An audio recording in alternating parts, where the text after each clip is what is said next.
ஹல்லேலூயா. கர்த்தருடைய பரிசுத்த நாமத்திற்கு மகிமை உண்டதாக. இந்த நாளிலும் கூட இந்த காணொலியுமாய் பார்த்து கொண்டிருக்கிற ஒவ்வொருவருக்கும் ஆண்டவராகிய இயேசு கிறிஸ்துவின் நாமத்தால் வடசேரி திருச்சபையின் மூலமாய் நாங்கள் வாழ்த்துதல் நன்றிகளை தெரிவித்துக் கொள்கின்றோம். நாம் யாவரும் கண்களை மூடி ஜெபம் செய்வோமாக. மகா பரிசுத்தமும் கிருபை நிறைந்தான் எங்கள் நல்ல தகப்பனே, இந்த ஆசீர்வதிக்கப்பட்டதான இந்த நாளுக்காக நன்றியோடு கூடமே சுதிக்கிறோம். கர்த்தாவே ஸ்தோத்திரம். இந்த நாளிலும் கூட இந்த ஆராதனை எங்களுக்கு ஆசீர்வாத தரும்படி எங்கள் ஜெபிக்கிறோம். இதில் பாகம் எடுக்கிற எல்லா பிள்ளைகளுமே கர்த்தர் எடுத்து பயன்படுத்தும்படி எங்கள் ஜெபிக்கிறோம் ஐயா. ஆண்டவரே ஸ்தோத்திரம். இந்த நாளிலும் கூட கர்த்தாவே இந்த ஆராதனையிலே கர்த்தருடைய நாமம் இதில் மகிமைப்பட போகிற கிருபைகளுக்காக ஸ்துதிக்கிறோம். கர்த்தர் எல்லாவற்றிலும் எங்களுக்கு நேர்த்தியாக எங்களுக்கு ஆண்டவரே நாளை எங்களுக்கு திருப்தியாக அமைத்து அந்த கிருபைகளுக்காக ஸ்துதிக்கிறோம் ஐயா. தொடர்ந்து நாமம் எங்களோடு கூட இருக்கும்படி எங்கள் ஜெபிக்கிறோம். தாழ்த்தி ஒப்பு கொடுக்கிறோம். இறக்க நிறைந்த நல்ல தகப்பனே, ஆமேன். நம்முடைய பாடல் புத்தகத்தில் 168வது பாடலை நாம் யாவரும் கரங்க தட்டி பாடுவோமாக. நேச இயேசுவே, நீரே என் நல் நண்பர், ஆதலால் பாவமையாகவும் இருக்கிறேன். பிராணநாதரே, நீரே என் நல் மீட்பர், முன்னிலும் இப்போ உம்மை நேசிக்கிறேன் பாடலை யாவரும் நாம் சேர்ந்து பாடுவோமாக. நேச இயேசுவே, நீரே என் நல் நண்பர், ஆதலால் பாவம் யாவும் வெறுக்கிறேன். பிராணநாதரே, நீரே என் நல் மீட்பர், முன்னிலும் இப்போ உம்மை நேசிக்கிறேன். என்னை மீட்க குருசில் நீர் தொங்கினீர், அதனால் தான் உம்மை நான் நேசிக்கிறேன். நான் கிரீடம் பெற நீர் முன் மூடி சூண்டீர், முன்னிலும் இப்போ உம்மை நேசிக்கிறேன். துன்பமோ இன்பமோ உம்மை நான் விடேன், ஜீவன் போ மட்டும் உம்மையே போற்றுவேன். மரணம் நெருங்கினாலும் நான் சொல்வேன், முன்னிலும் இப்போ உம்மை நேசிக்கிறேன். ஹல்லேலூயா. நாம் இந்த ஆராதனைக்கு நம்மளை அழைத்து வந்த தேவனுக்காக உமக்கு ஸ்தோத்திரம். ஞாயிற்றுக்கிழமை ஆராதனையிலே நம்ம யாவரையும் கூடி வந்த கிருபைக்காக உமக்கு நன்றி செலுத்துவதற்காகவும், நம்முடைய தேசத்திற்காகவும், நம்முடைய இரட்சணிய சேனையின் ஊழியத்திற்காகவும், நம்முடைய ஜனங்களுக்காகவும் இப்போது நாம் ஆண்டவரை ஆராதிப்போம், ஏறெடுப்போம். ஹல்லேலூயா. அதற்கு முன்னாக ஒரு பாடலை பாடி ஜெபத்திற்குள் கடந்து செல்வோம். கர்த்தாவும் அன்பின் சத்தத்தை கேட்டு மீட்பை பெற்று கொண்ட நான் ஆவலாயிதோ நம்பிக்கையோடு கிட்டி சேர நான் வாரேன். எனதுள்ளம் உள்ளத்தையிலும் நீர் மாண்ட குரு சண்டை. எனதுள்ளம் உள்ளத்தையிலும் நீர் மாண்ட குரு சண்டை. ஜெபம். அன்பின் தகப்பனே, இந்த வேலைக்காக உமக்கு ஸ்தோத்திரம் சுவாமி. உம்மை நன்றியோடு உம்மை துதிக்கிறோம் ராஜா, உம்மை ஸ்தோத்திரிக்கிறோம். இந்த ஆராதனையிலே கர்த்தாவே, நீர் எங்களை கூட்டி சேர்த்த கிருபைக்காக உமக்கு நன்றி அப்பா.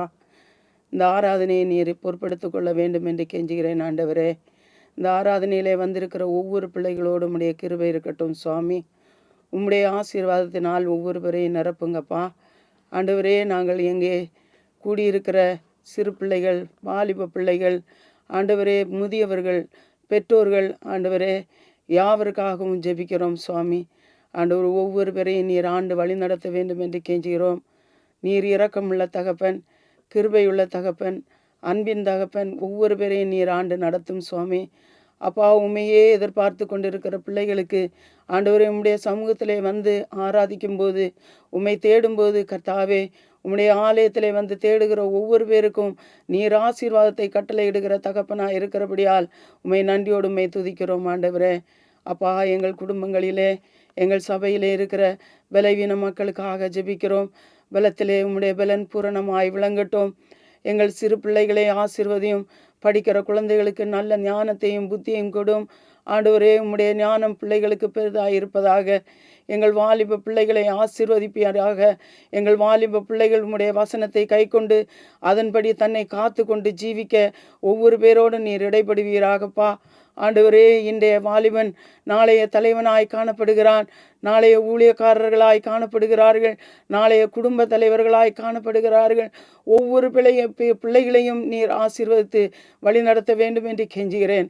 ஆண்டவரே இந்த உலகத்தின் பொல்லாத கிரியைகளுக்கு எங்கள் பிள்ளைகளை தப்புவித்து பாதுகாத்துள்ளுங்கப்பா. போதை வஸ்துகளுக்கும் மதுபான பிரியர்களுக்கும் கொள்ளையான காரியங்களுக்கும் எங்கள் பிள்ளைகளை நீர் விலைக்கு பாதுகாத்தலும் சுவாமி. எங்கள் தேசத்தை ஆசீர்வதியும். எங்கள் தேச தலைவர்களை சந்தியும்.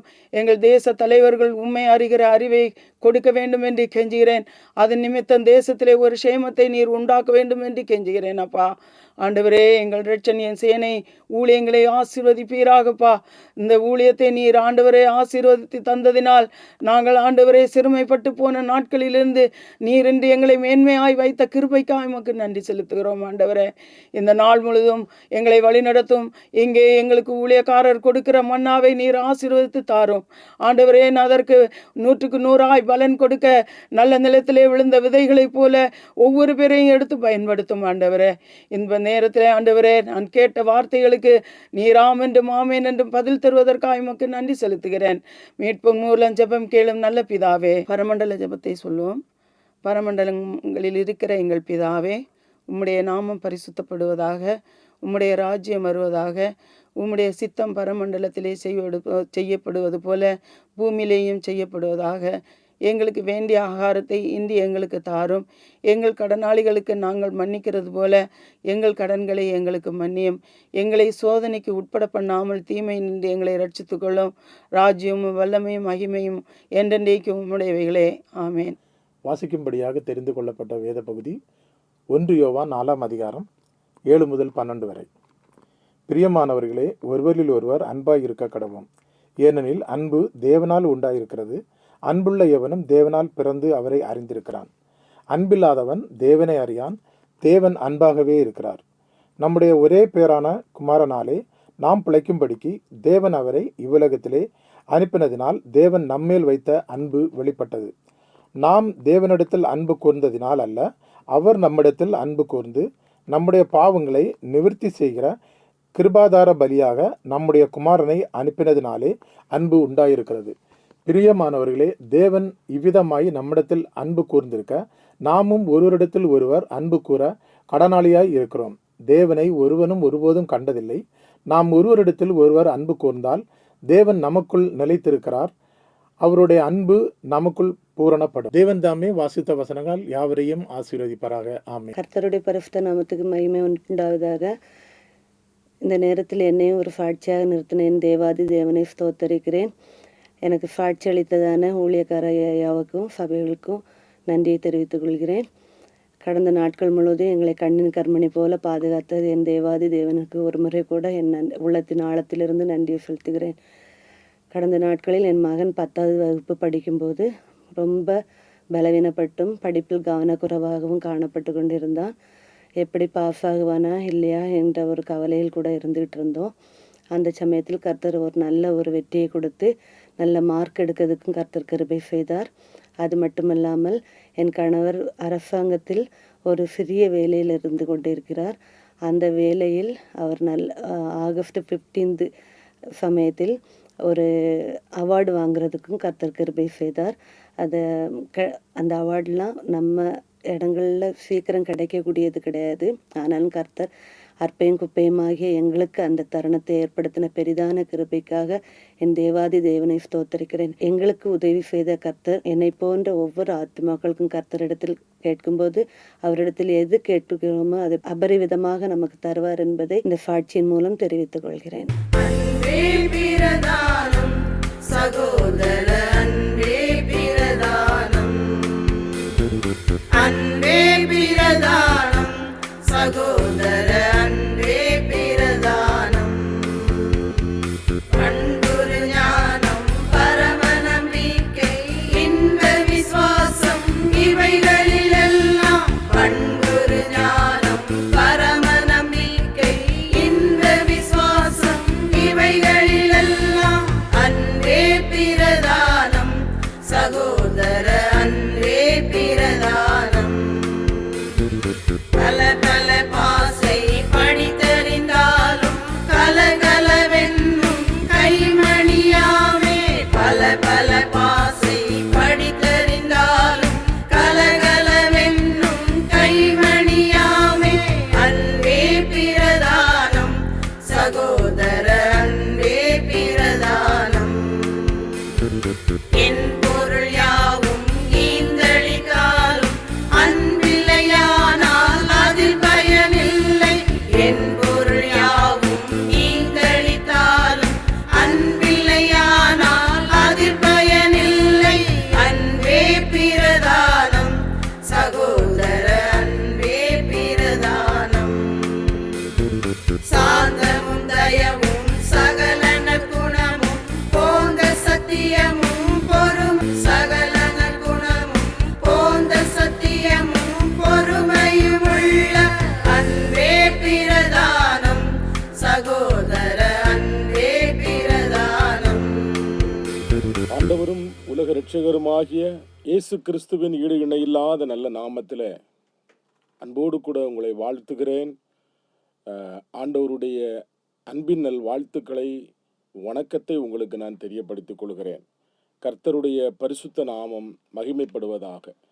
இந்த நாளிலே உங்களோடு கூட பகிர்ந்து கொள்ளும்படியாக இருக்கிற தேவனுடைய வார்த்தையினுடைய தலைப்பு நம்மேல் வைத்த தேவ அன்பு என்கிற தலைப்பின் கீழே உங்களோடு கூட சில ஆண்டவருடைய வார்த்தைகளை பகிர்ந்து கொள்ளலாம் என்று நான் நினைக்கிறேன். பிரியமான தேவ பிள்ளைகளே, இந்த நாளிலே தேவன் நம்மேல் வைத்த தம்முடைய அன்பை குறித்து வேதாகமத்திலிருந்து சில காரியங்களை நான் பார்க்க போகிறோம். இதற்கு ஆதாரமாக நாம் எடுத்துக்கொண்ட வேத பகுதி 1 யோவான் 4வது அதிகாரம் அதனுடைய 9வது வசனம் இவ்விதமாக சொல்கிறது. தம்முடைய ஒரே பேரான குமாரனாலே நாம் பிழைக்கும்படி தேவன் அவரை இவ்வுலகத்திலே அனுப்பினதினால் தேவன் நம்மேல் வைத்த அன்பு வெளிப்பட்டது. ஆமேன், அல்லேலூயா. பிரியமானவர்களே, தேவன் தம்முடைய ஒரே பேரான குமாரனாலே நாம் பிழைக்கும்படிக்கு அவரை இவ்வுலகத்திலே அனுப்பினதினால் தேவன் நம்மேல் வைத்த அன்பு வெளிப்பட்டது. நம்முடைய வேதம் சொல்லுகிறது, நம்முடைய தேவன் அன்புள்ளவர். அல்லேலூயா. நம்முடைய தேவன் அன்புள்ளவர். ஆம், நம்மை நேசிக்கிற ஒரு நல்ல தகப்பன், நம்முடைய நல்ல தகப்பனாக அவர் காணப்படுகிறார். நம்முடைய பரம தகப்பனாக இருக்கின்றார். அவர் நம்மை நேசிக்கிறார், நம்மேல் அன்பு வைத்திருக்கிறார் என்பதை நாம் ஒவ்வொருவரும் அறிந்திருக்கிறோம். அதை இன்றைக்கு நாம் இன்னொரு கோணத்திலே வேதத்திலிருந்து ஆழமாக நாம் அறிந்து கொள்ளும்படியாக இருக்கின்றோம். அதற்கு முந்தைய வசனம் சொல்லுகிறது, 8வது வசனம் சொல்லுகிறது, தேவன் அன்பாகவே இருக்கிறார், அவர் எல்லாரையும் நேசிக்கிறார். இன்றைக்கு ஆண்டவர் தம்முடைய சமூகத்தில் இருக்கிற உங்கள் ஒவ்வொருவரையும் அவர் நேசிக்கிறார். நம்மை ஆண்டவர் அதிகமாக நேசிக்கிறார். நம்மேல் அன்புள்ளவராக இருக்கின்றார். நம்மேல் ஆண்டவருடைய அன்பு அதிகமாக ஊற்றப்பட்டிருக்கிறது.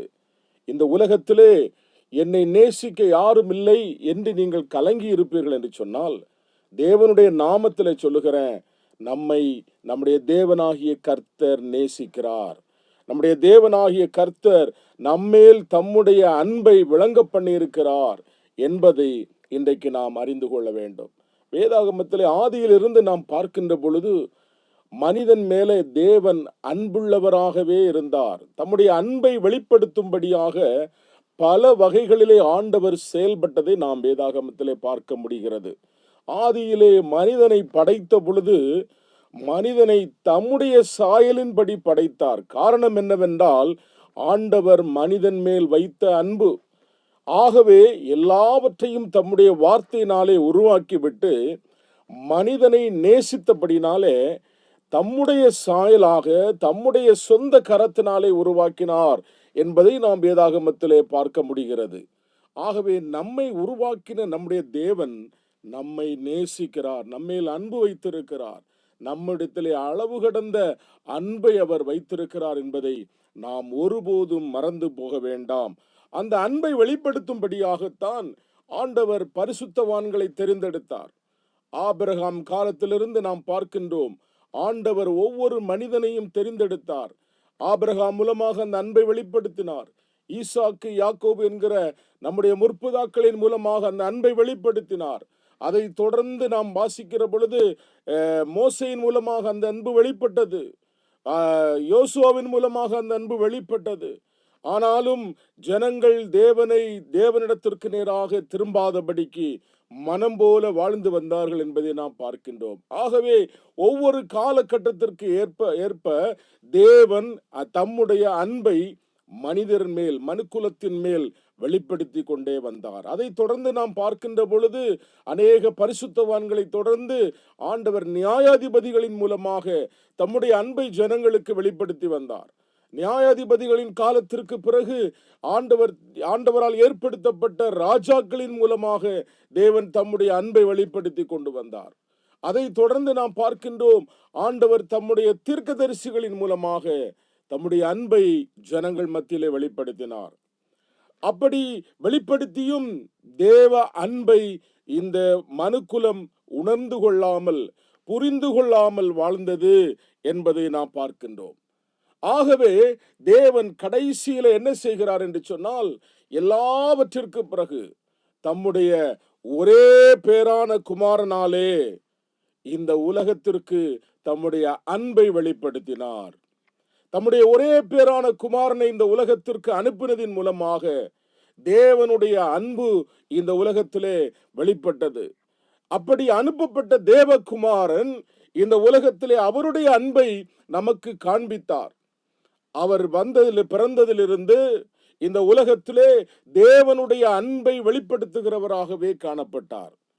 அவருடைய ஊழிய காலங்கள் பார்க்கின்ற பொழுது மத்தேயு 4வது அதிகாரத்திலே, 5வது அதிகாரத்திலே, 6வது அதிகாரங்களிலே பார்க்கிறோம். அவர் ஜனங்களை மலைக்கு அழைத்து சென்று அங்கே மலையிலே வனாந்தரத்திலே ஆண்டவர் தம்முடைய ஜனத்திற்கு தம்முடைய தேவனுடைய அன்பை அவர் போதித்தார். போதித்து தேவ அன்பை வெளிப்படுத்தினதோடு மட்டுமல்ல, அவர் அதை நடைமுறையிலே காண்பித்தார். மலையிலிருந்து இறங்கி வருகிறார், அவர் குஷ்டரோகிகளை தொட்டு சுகப்படுத்துகிறார், தம்முடைய அன்பை வெளிப்படுத்துகிறார். பாருங்கள், நம்முடைய ஆண்டவராகிய இயேசு கிறிஸ்து தன்னுடைய அன்பை எப்படி வெளிப்படுத்துகிறார் பாருங்கள். தன்னுடைய அன்பை, தேவனுடைய அன்பை அவர் போதனைகள் மூலமாக வெளிப்படுத்துகிறார். தன்னுடைய செயல்களின் மூலமாக, வியாதிஸ்தர்களை தொட்டு சுகப்படுத்துவதன் மூலமாக, எல்லாராலும் சமூகத்திலே புறக்கணிக்கப்பட்டவர்களை, ஒதுக்கப்பட்டவர்களை, ஒடுக்கப்பட்டவர்களை தன்னோடு சேர்த்து கொள்வதன் மூலமாக தேவன் தம்முடைய அன்பை இந்த உலகத்திலே வெளிப்படுத்தினார் என்று நாம் வேதாகமத்திலே பார்க்கின்றோம். எல்லாவற்றிற்கும் மேலாக ஆண்டவராகிய இயேசு கிறிஸ்து தன்னையே ஜீவ பலியாக, அதாவது சிலுவையின் மரணத்திற்கு தன்னை ஒப்பு கொடுத்ததின் மூலமாக அதை தேவ அன்பை அவர் இந்த உலகத்திற்கு காண்பித்தார் என்று சொல்லி பார்க்கின்றோம். சிலுவை மரணத்தோடு அவருடைய அன்பு முழுமையடைந்தது என்பதை நாம் அறிந்து கொள்ளுகிறோம்.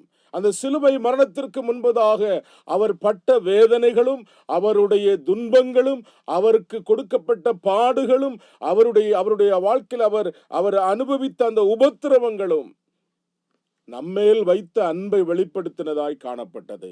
இப்படியாக தேவன் இந்த மனுக்குலத்தின் மேலே அல்லது நம்மீது தேவன் தம்முடைய அன்பை விளங்க பண்ணினார். அந்த பெரிதான அன்பை இயேசு கிறிஸ்துவின் மூலமாக, அவருடைய பாடுகளின் மூலமாக, அவருடைய அவருடைய அவருடைய சிலுவை மரணத்தின் மூலமாக இந்த உலகத்திலே அது முழுமையடைந்தது என்பதை நாம் பார்க்கின்றோம். அதைத்தான் நாம் வாசித்த இந்த வேத வசனம் சொல்லுகிறது.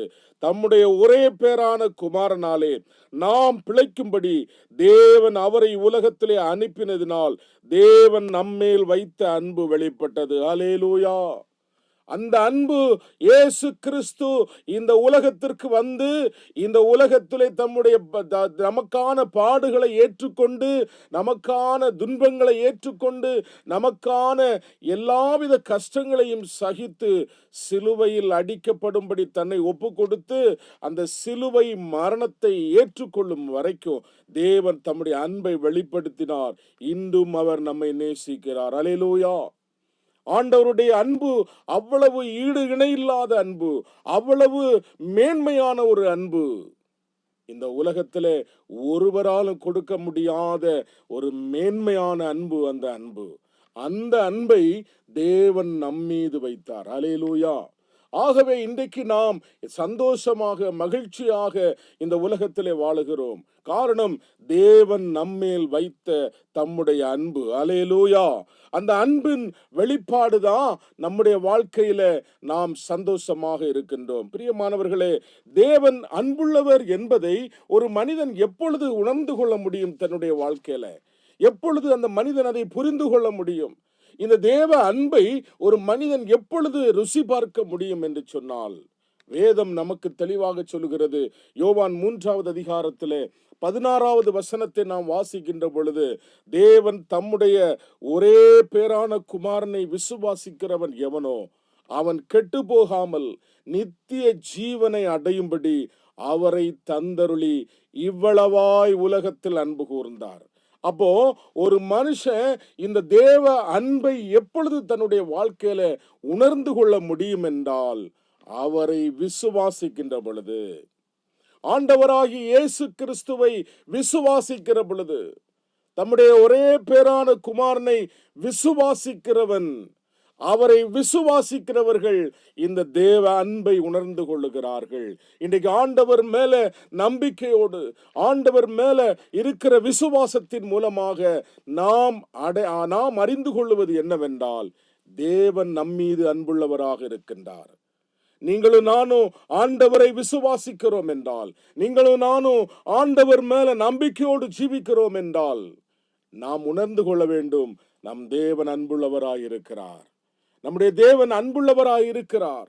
இதை நம்முடைய விசுவாசத்தின் மூலமாக நாம் உறுதிப்படுத்த முடியும். இந்த விசுவாசத்தின் மூலமாக இந்த அன்பை உறுதிப்படுத்திக் கொள்ளுகிற பொழுது, இந்த தேவ அன்பு நமக்கு கொடுக்கிற பலன் என்ன? தேவன் நம்மீது வைத்ததினாலே நமக்கு கொடுக்கப்பட்டிருக்கிற பலன் அல்லது நமக்கு கொடுக்கப்பட்டிருக்கிற அந்த மேன்மை என்ன என்று சொல்லி பார்க்கும் பொழுது, அதே யோவான் 3:16 நாம் வாசிக்கின்றோம்.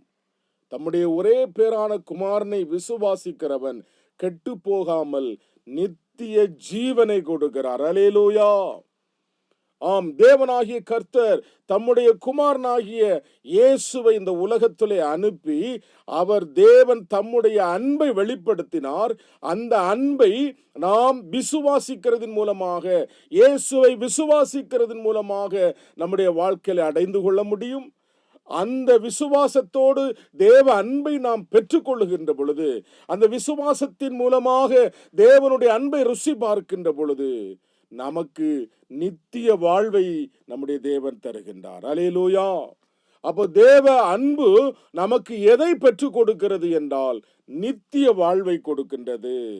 ஆகவேதான் நித்திய வாழ்வை நாம் பெற்றுக்கொள்வதற்கு, நித்திய வாழ்வுக்குள் நாம் பிரவேசிப்பதற்கு, நித்திய ஜீவனை நம்முடைய வாழ்க்கையில் நாம் அடைந்து கொள்வதற்கு தேவன் நம்மேல் தம்முடைய அன்பை வைத்தார். அந்த அன்பின் மூலமாக தம்முடைய குமாரனை நமக்காக அனுப்பினார். அந்த அன்பின் மூலமாக அவர் மேல நாம வைக்கிற அந்த விசுவாசம் தேவ அன்பை நம்மிலே கொண்டு வருகிறது. அது நித்திய வாழ்வுக்கு நேராக நம்மை வழிநடத்தக்கூடியதாக இருக்கிறது என்பதை நாம் மறந்து போக வேண்டாம். எபேசியர் 3வது அதிகாரம் 18வது வசனம் சொல்லுகிறது, சகல பரிசுத்தவான்களோடு கூட கிறிஸ்துவனுடைய அன்பின் அகலமும் நீளமும் ஆழமும் உயரமும் இன்னதென்று நீங்கள் உணர்ந்து கொள்ள வேண்டும். இந்த தேவ அன்பை எப்படி உணர்ந்து, அதனுடைய அன்பின் அகலம் ஆழம் நீளம் உயரம் எவ்வளவு மேன்மையான அன்பு! இந்த அன்புக்கு ஒரு அளவு இல்லை, எல்கை இல்லை. அதனுடைய மேன்மை அவ்வளவு மேன்மையானது. ஆகவே இந்த அன்பை தான் அடுத்த வசனம் வெளிப்படுத்துகிறது. இந்த அன்பு எப்படிப்பட்டது என்றால், அறிவுக்கு எட்டாத அந்த அன்பை நாம் அறிந்து கொள்ளும்படி வல்லவர்களாக மாற வேண்டும். இந்த அறிவுக்கு எட்டாத, நம்முடைய மனித அறிவுக்கு எட்டாத அந்த தேவ அன்பை நாம் அறிந்து கொள்வதற்கு வல்லவர்களாய் மாற வேண்டுமானால் நீங்களும் நானும் ஆண்டவர் மேலே விசுவாசம் உள்ளவர்களாய் மாற வேண்டும். அல்லேலூயா! இந்த அளவிட முடியாத, அறிவு கெட்டாத இந்த தேவ அன்பை நாம் புரிந்து உணர்ந்து அவருடைய அன்பின் மூலமாக நமக்கு கொடுக்கப்படுகிற அந்த பரிசாகிய நித்திய ஜீவனை அடைந்து கொள்வதற்கு தேவ அன்பை நாம் உணர்ந்து கொள்ள வேண்டும். தேவ அன்பை குறித்த உணர்வு நமக்கு அவசியப்படுகிறது. ஆகவே இவற்றிற்கெல்லாம் அடிப்படையாக நமக்குள் விசுவாசம் பெருக வேண்டும். தேவன் நம்மிலே அன்பாயிருக்கிறார் என்பதை நாம் உணர்ந்து கொள்ளும்படி நமக்குள்ளே அந்த விசுவாசம் பெருகுகிறதாக காணப்பட வேண்டும். அப்படி இருக்கும் என்று சொன்னால் இந்த தேவ அன்பை நம்முடைய வாழ்க்கையில நாம் ருசி பார்க்க முடியும்.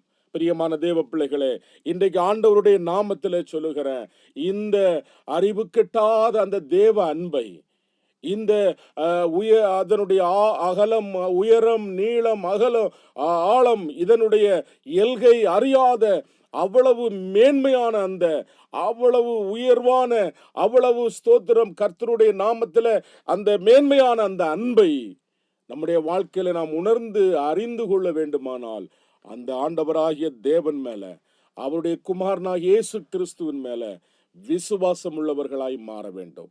விசுவாசம்தான் தேவ அன்பை நமக்குள் கொண்டு வருகிறது. நாம் இயேசு கிறிஸ்துவின் மேல வைக்கிற விசுவாசம் தேவ அன்பை நம்முடைய வாழ்க்கையில ருசி பார்க்க உதவி செய்கிறது.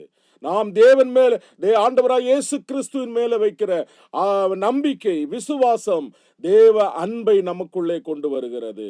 தேவ அன்பு கொண்டு வரப்படுகிற பொழுது அந்த தேவ அன்பு நம்மை நித்திய ஜீவனுக்கு நேராக, நித்திய வாழ்வுக்கு நேராக வழி நடத்துகிறதா இருக்கிறது. இப்படி தேவனுடைய அன்பை பெற்று கொண்டிருக்கிற நாம் அந்த தேவ அன்பை எப்படி வெளிப்படுத்துவது? இந்த தேவனுடைய அன்பை எப்படி நாம் வெளிப்படுத்துவது? இந்த தேவ அன்பை நாம் பெற்று கொண்டிருக்கிறோம். தேவன் நம்மை நேசிக்கிறார். தேவன் நம்மிடத்திலே அன்பாயிருக்கிறார். அவருடைய குமாரனாகிய இயேசுவின் மேலே நாம வைத்திருக்கிற விசுவாசத்தினாலே இந்த தேவ அன்பு நமக்குள் ஊற்றப்பட்டிருக்கிறது. அந்த அப்படி ஊற்றப்பட்டிருக்கிற அந்த அன்பின் மூலமாக, தேவ அன்பின் மூலமாக நமக்கு ஒரு நித்திய வாழ்வு ஆயத்தமாக்கப்பட்டிருக்கிறது, உறுதிப்படுத்தப்பட்டிருக்கிறது.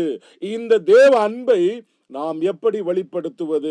ஒரு 3 காரியங்களை, 3 வசனங்களை மாத்திரம் சொல்லி நான் நிறைவு செய்ய ஆசைப்படுகிறேன். முதலாவதாக இந்த தேவ அன்பை நாம் எப்படி வெளிப்படுத்துவது என்றால் 1 யோவான் 2வது அதிகாரத்திலே 3வது வசனம் சொல்லுகிறது, அவருடைய கற்பனைகளை நாம் கை கொள்ளுகிறவர்களானால் அவரை அறிந்திருக்கிறோம் என்பதை அதனால் அறிவோம். அல்லேலூயா! முதலாவது இந்த தேவ அன்பை நாம் எப்படி வெளிப்படுத்துகிறவர்களாய் காணப்பட வேண்டும் என்று சொன்னால் அவருடைய கற்பனைகளை கை கொள்ளுவதன் மூலமாக. ஒரு மனிதனுக்குள் தேவ அன்பு ஊற்றப்பட்டிருக்கிறது என்றால், ஒரு மனிதன் தன்னுடைய வாழ்க்கையில தேவன் மேல வைத்திருக்கிற விசுவாசத்தின் மூலமாக தேவ அன்பை, அறிவு கிட்டாத அந்த அன்பை தன் வாழ்க்கையில உணர்ந்து கொண்டிருக்கிறான் என்றால், உள்வாங்கி இருக்கிறான் என்றால், அந்த மனிதன் தன்னுடைய வாழ்க்கையில தேவனுடைய கட்டளைகளை, தேவனுடைய கற்பனைகளை கை கொள்ளுகிறவனாயிருப்பான். தேவனுடைய கற்பனைகளையும் அவருடைய கட்டளைகளையும் தேவனுடைய நாமத்திலே ஏற்றுக்கொண்டு அதற்கு கீழ்ப்படுகிற ஒரு மனுஷன் தேவ அன்புக்கு பாத்திரவானாய் விளங்குவான். பிரியமான தேவ பிள்ளைகளே, தேவன் நம்மேலே அன்புள்ளவராய் இருக்கிறார். தேவன் நம்மை நேசிக்கிறார். அதை நாம் விசுவாசிக்கிறோம். என் ஆண்டவர் என் மீது அன்பு வைத்திருக்கிறார் என்பதை விசுவாசிக்கிறோம் என்றால் அவருடைய கட்டளைகளுக்கு, அவருடைய கற்பனைகளுக்கு, ஆண்டவருடைய வார்த்தைகளுக்கு நாம் கீழ்ப்படுகிறவர்களாக மாற வேண்டும். 1 யோவான் 5வது அதிகாரத்திலே 3வது வசனம் இவ்விதமாக சொல்லுகிறது, நாம் அவருடைய தேவனுடைய கற்பனைகளை கைக்கொள்ளுவதே அவரிடத்தில் அன்பு கூறுவதாம். அப்போ ஆண்டவருடைய அன்பை நாம் எப்படி வெளிப்படுத்த முடியும்? அவருடைய கற்பனைகளை கைக்கொள்வதின் மூலமாக. ஒவ்வொரு தேவ பிள்ளைகள் மேலும் தேவனாகிய கர்த்தர் எதிர்பார்க்கின்ற ஒரு காரியம் இதுதான். தேவன் நம்மை நேசிக்கிறார், நம்மேல் அன்பா இருக்கிறார், எல்லாம் சரிதாங்க. ஆனா தேவனுடைய கட்டளைகளுக்கும் கற்பனைகளுக்கும் அவருடைய வார்த்தைகளுக்கும் கீழ்ப்படுகிறோமா? அதை கை கொண்டு நடக்கிறோமா? அதன்படி வாழ நம்மை ஒப்பு கொடுத்திருக்கிறோமா? அப்படியானால் தேவ அன்பிலே நாம் இணைக்கப்பட்டிருக்கிறோம். அந்த அன்பின் ஆழத்தை உணர்ந்தவர்களாக, அந்த அன்பினுடைய அந்த மேன்மைய, அந்த அறிவு கட்டாத அந்த அன்பினுடைய அந்த தன்மையை உணர்ந்தவர்களாக தேவனுடைய கட்டளைகளை கற்பனைகளை கை கொள்ளுகிறவர்களாய் நடப்போம். அப்படி நடக்கிற பொழுதுதான் நாம் தேவனுடைய கற்பனைகளை கை கொள்ளுவது, அவரிடத்தில் அன்பு கூறுவது. அப்போ நம்முடைய வாழ்க்கையிலே தேவ அன்பை பெற்றுக்கொண்டு அந்த தேவ அன்பை நாம் வெளிப்படுத்த வேண்டுமானால் அது தேவனுடைய கட்டளைகளையும் அவருடைய வார்த்தைகளையும் அவருடைய கற்பனைகளையும் நாம் கை கொண்டு நடப்பதின் மூலமாக காணப்படுகிறது. இரண்டாவதாக, நாம் தேவனுடைய அன்பை பெற்றுக்கொண்டு அந்த தேவ அன்பை எப்படி நம்முடைய வாழ்க்கையில பிரதிபலிக்க அல்லது அதை வெளிப்படுத்த முடியும் என்று சொன்னால், 1 யோவான் 2வது அதிகாரத்திலே 6வது வசனம் இவ்விதமாக சொல்லுகிறது, அவர் நடந்தபடியே நானும் நடக்க வேண்டும். அவர் நடந்தபடியே நடக்க வேண்டும். அவர் நடந்தபடியே நாம் நடக்க வேண்டும். முதலாவது சொன்னேன், தேவ அன்பை பெற்றிருக்கிற நாம் தேவ அன்பை எப்படி வெளிப்படுத்துவது? முதலாவது நான் சொன்னேன், அவருடைய கற்பனைகளை அவருடைய கட்டளைகளுக்கு கீழ்ப்படிந்து செவி கொடுத்து நாம் நடக்க வேண்டும். இரண்டாவது, அவர் நடந்தபடியே அல்லது அவரை போல நாம நடக்க வேண்டும். அவர் எப்படி நடந்தார் இந்த உலகத்திலே? அவர் இந்த உலகத்திலே தாழ்மை உள்ளவராயிருந்தார். அவர் இந்த உலகத்தில் எப்படி நடந்தார்? எல்லார் மேலும் தம்முடைய தயவை, தம்முடைய அன்பை வெளிப்படுத்துகிறவராக இருந்தார். அவர் இந்த உலகத்தில் எப்படி நடந்தார்? அவர் இந்த உலகத்திலே அவர் வந்து நன்மை செய்கிறவராக இருந்தார். எல்லாருக்கும் நன்மை செய்கிற தேவனாக இருந்தார். அவர் நடந்தபடியே நாமும் நடக்க வேண்டும்.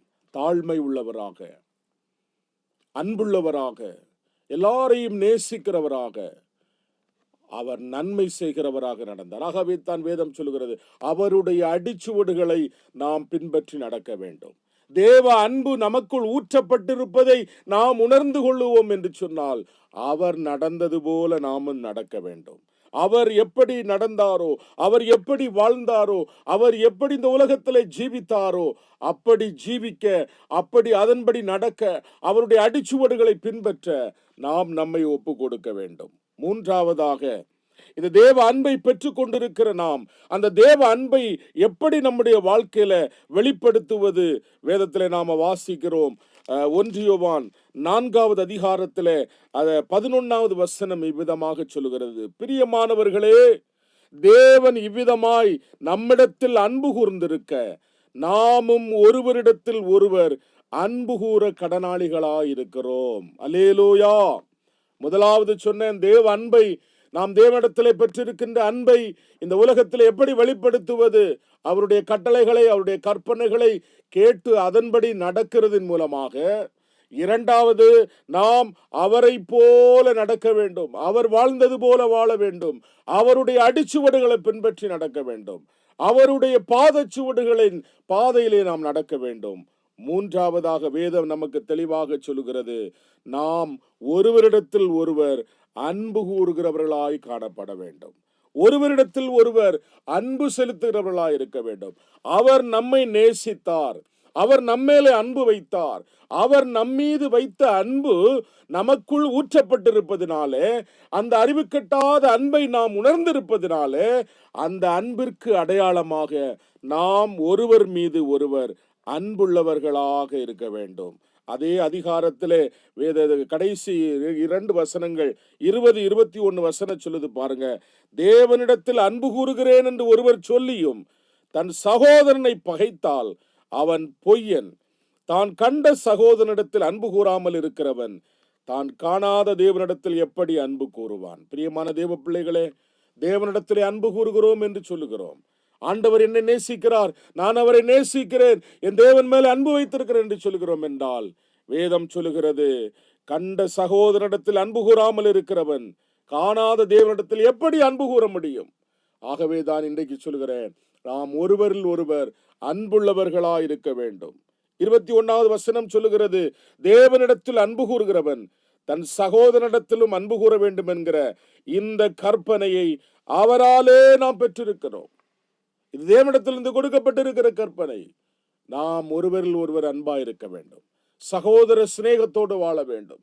இந்த உலகத்திலே அன்பு எல்லாவற்றையும் நமக்கு பெற்று தருகிறது. தேவனிடத்திலிருந்து எல்லா பரிபூர்ணங்களையும் நம்முடைய வாழ்க்கையில நமக்கு பெற்று தருகிறதா இருக்கிறது.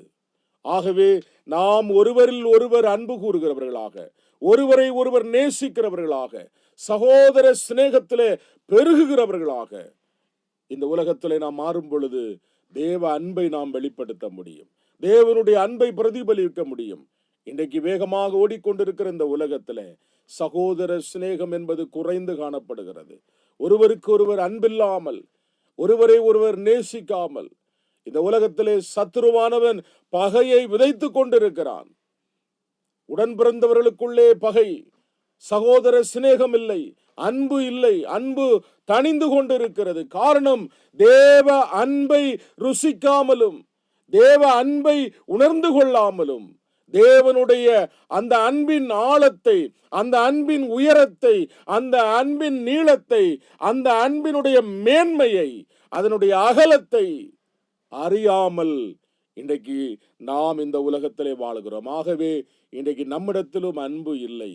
ஆண்டவருடைய நாமத்திலே சொல்லுகிற தேவ அன்பின் வெளிப்பாடு என்ன தெரியுமா?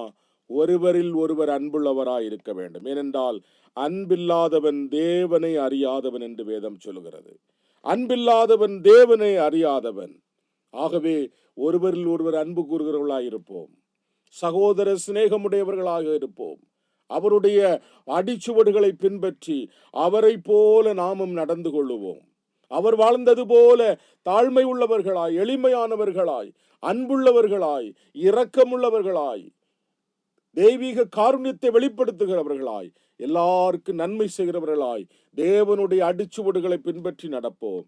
அவருடைய கற்பனைகளை கை கொண்டு அதை நம்மிலே காத்து கொண்டு அவருடைய கட்டளைகளுக்கு, வார்த்தைகளுக்கு, வசனங்களுக்கு கீழ்ப்படிந்து செவி கொடுத்து நடப்போம். தேவ அன்பை வெளிப்படுத்த முடியும்.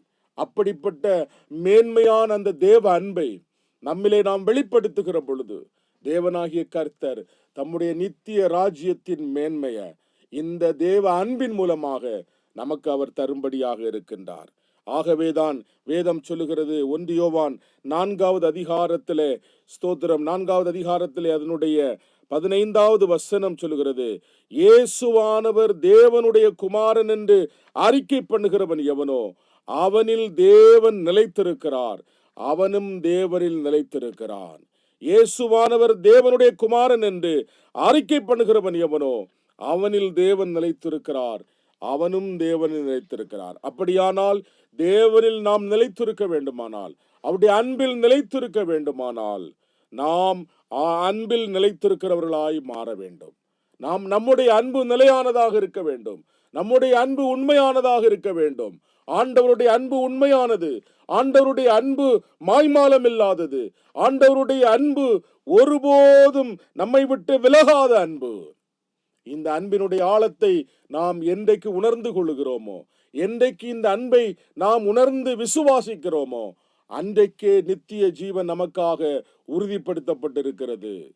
இதை மறந்து போகாமல் தேவ அன்பை உணர்ந்தவர்களாக, தேவனுடைய அன்பை ருசி பார்த்தவர்களாக இந்த உலகத்திலே கர்த்தருடைய நாமத்திலே நாம் வாழும் பொழுது தேவனாகிய கர்த்தர் நித்திய வாழ்வுக்கு நேராக நம் அனைவரையும் வழிநடத்துவதற்கு அவர் உண்மையும் நீதியும் உள்ளவராயிருக்கிறார். ஆகவே எனக்கு பிரியமான தேவனுடைய பிள்ளைகளே, ஆண்டவருடைய நாமத்திலே சொல்லுகிற நம்முடைய தேவனாகிய கர்த்தர் அன்புள்ளவர், நம்மை நேசிக்கிறவர். அவருடைய அன்பு நமக்குள் ஊற்றப்பட்டிருப்பதினாலே அந்த அன்பினுடைய வெளிப்பாடு நம்மிடத்திலிருந்து வர வேண்டும். அது தேவனுடைய நாமத்தினாலே இந்த உலகத்திலே ஆண்டவருடைய அன்பினாலே நாம் அவருடைய கற்பனைகளை கைக்கொள்ளுகிறவர்களாகவும் அவரை போல நடக்கின்றவர்களாகவும் சகோதர சிநேகமுடையவர்களாகவும் அந்த அன்பு நம்மை உருவாக்குகிறது. அந்த அன்பு நம்மை வெளிப்படுத்துகிறது. அந்த அன்பின் மூலமாக தேவன் நமக்காக ஆயத்தப்படுத்தப்பட்டிருக்கிற அந்த நித்திய வாழ்வுக்குள் நாம் பிரவேசிக்கத்தக்கதாக தேவன் நமக்கு துணை செய்ய போகிறார். விசுவாசிப்போம், நம்புவோம், ஆண்டவருக்காக நம்மை ஒப்பு கொடுப்போம். தேவன் உங்களை, நம்ம அனைவரையும் ஆண்டவர் நேசிக்கிறார், நம் மீது அன்புள்ளவராயிருக்கிறார். ஆகவே நமக்காக தம்முடைய ஒரே பேரான தேவகுமாரனை இந்த உலகத்திற்கு அனுப்பி அவரை நமக்காக நித்திய ஜீவ பலியாக ஒப்பு கொடுத்தார். ஆகவே அந்த அன்பை உணர்ந்து அவருடைய சமூகத்தில் இன்றைக்கு நாம் ஒப்பு கொடுப்போம். அந்த அன்பின் தேவனுடைய கரத்திலே நம்மை அர்ப்பணிப்போம். அந்த நித்திய வாழ்வுக்குள் பிரவேசிக்கிற பாக்கியத்தை தேவனாகிய கர்த்தர் நம்ம ஒருவருக்கு தந்து நம்மை அதிகமாய் ஆசீர்வதித்து மேன்மைப்படுத்தி வழிநடத்துவாராக. ஆமேன். நாம் யாவரும் ஜெபம் செய்வோமாக. எங்கள் அன்பின் பரலோக பிதாவே, இந்த நாளுக்காக உமக்கு ஸ்தோத்திரம் ஆண்டவரே. இப்படிப்பட்ட ஒரு மேன்மையான சமயத்தை கர்த்தர் எங்கள் வாழ்க்கையில தந்திருக்கிறபடினால் உமக்கு ஸ்தோத்திரம் ஐயா. நன்றியோடு நாங்கள் உம்மை துதிக்கிறோம் ஆண்டவரே. உம்மை நாங்கள் ஸ்தோத்தரிக்கிறோம் தகப்பனே. இந்த நாளிலும் ஆண்டவருடைய நாமத்துல கர்த்தாவே ஸ்தோத்திரம் தகப்பனே. இந்த கர்த்தாவே இடத்துல உம்முடைய நாமத்தை மகிமைப்படுத்தும்படியாய் தேவன் தந்த நல்ல ஈவுகளுக்காக உமக்கு ஸ்தோத்திரம் ஆண்டவரே. கர்த்தாவே உமக்கு நன்றி செலுத்துகிறோம் ஆண்டவரே. இந்த சமூக வலைத்தளத்தின் வாயிலாக ஆண்டவருடைய வார்த்தையை பகிர்ந்து கொள்ளவும் ஆண்டவருடைய நாமத்திற்குரிய மகிமையை செலுத்துவதற்கும் தேவன் எங்களுக்கு சித்தம் கொண்டபடினால உமக்கு நாங்கள் நன்றி செலுத்துகிறோம் ஆண்டவரே. நன்றி உள்ள இருதயத்தோடு உம்மை துதிக்கிறோப்பா. இந்த நாளில் ஆண்டவரே உம்முடைய அன்பை நாங்கள் ஆண்டவரை அறிந்து கொள்ளும்படிக்கு, நீர் எங்கள் மீது அன்புள்ள தேவன் என்பதை உணர்ந்து கொள்ளும்படிக்கு, நீர் எங்கள் மீது அன்புள்ள தேவன் என்பதை எங்கள் வாழ்க்கையில் நாங்கள் ஆண்டவரை வெளிப்படுத்துகிறவர்களாக இருக்க வேண்டும் என்பதையும் ஆண்டவரே உம்முடைய வார்த்தைகளின் மூலமாக அறிந்து கொண்டோம் ஆண்டவரே. அந்த அன்பை நாங்கள் எப்பொழுது அடைய முடியும் என்பதையும் அதன் மூலமாக உண்டாகிற பலன் என்ன என்பதையும் எங்கள் வாழ்க்கையில இன்றைக்கு நாங்கள் அறிந்து கொள்ளும்படி தேவன் எங்களுக்கு கிருபை செய்தபடினால் உமக்கு ஸ்தோத்திரம் ஆண்டவரே. ஆகவே தேவ அன்பை நாங்கள் விசுவாசத்தின் மூலமாக உறுதிப்படுத்தி கொள்ள முடியும். தேவ அன்பு எங்கள் மீது ஊற்றப்பட்டிருக்கிற அந்த நற்காரியத்தை நாங்கள் விசுவாசிக்கிறதன் மூலமாக நித்திய வாழ்வு எங்களுக்காக உறுதிப்படுத்தப்பட்டிருக்கிறது. ஆகவே நாங்களும் அந்த தேவ அன்பை வெளிப்படுத்துகிறவர்களாக இருக்க வேண்டும் என்பதை இன்றைக்கு நாங்கள் அறிந்து கொள்ளும்படி எங்கள் ஆண்டவர் உதவி செய்தபடினாலும் உமக்கு ஸ்தோத்திரம் ஆண்டவரே. இந்த அன்பிலே, இந்த தேவ அன்பிலே ஒவ்வொரு தேவ பிள்ளைகளும், ஒவ்வொரு இரட்சணிய சேனை ஆண்டவரே வீரர்களும், சிறுவர்களும், வாலிபர்களும் ஆண்டவரே தேவ அன்பிலே வளருவதற்கு கர்த்தர் உதவி செய்யும். ஒவ்வொருவரும் ஆண்டவராகிய தேவனுடைய வார்த்தைகளை, கற்பனைகளை, கட்டளைகளை ஆண்டவரே ஏற்றுக்கொண்டு கீழ்ப்படிந்து அதன்படி நடக்க கிருபை செய்யும். எங்கள் ஆண்டவராகிய இயேசு கிறிஸ்துவினுடைய அடிச்சுவடுகளை பின்பற்றி நடப்பதற்கு உதவி செய்யும். ஞானமும் உணர்வும் உள்ள இருதயத்தை தாரும். சகோதர சிநேகம், ஒருவரில் ஒருவர் அன்புள்ளவர்களாய், சகோதர சிநேகமுடையவர்களாய், தேவ அன்பை வெளிப்படுத்துகிறவர்களாய் காணப்பட எங்களுக்கு ஞானமும் உணர்வையும் கர்த்தர் தரும்படியாக ஜெபிக்கிறோம். இந்த தேவ அன்பில் நாங்கள் நிலைத்திருந்து நித்திய வாழ்வை நாங்கள் சுதந்திரமாக்கிக் கொள்ள கர்த்தர் எங்களுக்கு உதவி செய்யும்படியாக ஜெபிக்கிறோம். ஆண்டவரே ஸ்தோத்திரம் ஐயா. இந்த சமூக வலைத்தளத்தின் மூலமாக நடைபெறுகிற ஊழியங்களை கர்த்தர் ஆசீர்வதியும். இதன் மூலமாக அநேகர் இந்த தேவ அன்புக்குள்ளாக இணைக்கப்பட, இந்த தேவனுடைய அன்பிலே தங்களை உறுதிப்படுத்திக் கொள்ள, இந்த தேவ அன்பிலே தங்களை நிலைநிறுத்திக் கொள்ள கர்த்தர் உதவி செய்யும்படியாக ஜெபிக்கிறோம். ஆண்டவருடைய நாமத்துல உம்முடைய கரங்களிலே ஒப்பு கொடுக்கிறோம். ஆண்டவரே எங்களுடைய இரட்சணிய சேனை ஆசீர்வதியும். இந்திய தென்கிழக்கு மாகாணத்தை ஆசீர்வதியும். தலைவர்கள் ஆண்டவரே ஸ்தோத்திரம், ஒவ்வொரு படைஸ்தலங்கள் எல்லாவற்றிலும் ஆண்டவருடைய கிருபை தங்கும்படியாக ஜெபிக்கிறோம். தேவன் பொறுப்படுத்திக் கொள்ளும். உம்முடைய ஆசீர்வாதம், உம்முடைய மேலான கிருபை அனைவரோடு கூட நிலைத்திருக்கும்படியாக ஜெபிக்கிறோம். ஆண்டவருடைய சமூகத்தில் ஒப்பு கொடுக்கிறோம். உம்முடைய அன்பிலே நாங்கள் ஆண்டவரை ஸ்தோத்திரம் ஆண்டவரை நிலைத்து நிற்பதற்கு எல்லா வகையிலும் ஆண்டவருடைய கிருபை எங்களை ஊக்கப்படுத்தவும், எல்லா வகையிலும் தேவனுடைய தயவுள்ள சித்தம் எங்கள் வாழ்க்கையில் வெளிப்படவும் கர்த்தர் உதவி செய்யும்படியாக ஜெபிக்கிறோம். எங்களையே நாங்கள் ஒப்பு கொடுக்கிறோம்.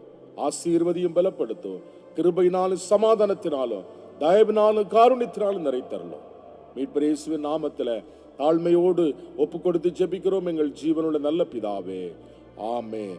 ஆசீர்வாதம் நம்முடைய கர்த்தரும் இரட்சகருமாகிய இயேசு கிறிஸ்துவனுடைய கிருபையும் பிதாவாகிய தேவனுடைய அன்பும் பரிசுத்த ஆவியானுடைய ஐக்கியம், சிநேகம், சமாதானம், ஆசீர்வாதம் இன்றும் என்றும் சதா காலங்களிலும் நம் அனைவரோடு கூட நிலைத்திருப்பதாக. ஆமென், ஆமென். அல்லேலூயா, அல்லேலூயா, அல்லேலூயா.